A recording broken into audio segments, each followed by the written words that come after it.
ස්ථානය උතුරු යූරල් කඳු ඇටිය සෝවියට් සංගමය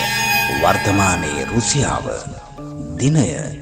1959 පෙබරවාරි 1 රාත්‍රිය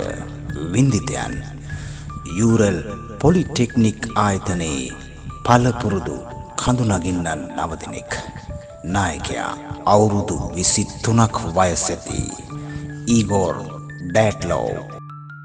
1959 ජනවාරි මාසයේදී ස්වඩෝස් දැන්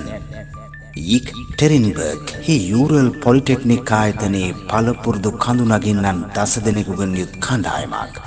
යූරල් පාරාදීසයේ ඕටෝටාන් කන්ද වෙත ළඟාවීමට ස්කී කඳුනැගීමේ ගවේෂණයක් ආරම්භ කළහ.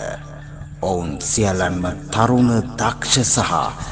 දරුණු ශීත තත්ත්වයන් සඳහා හොඳින් සූදානම් වූවන් විය.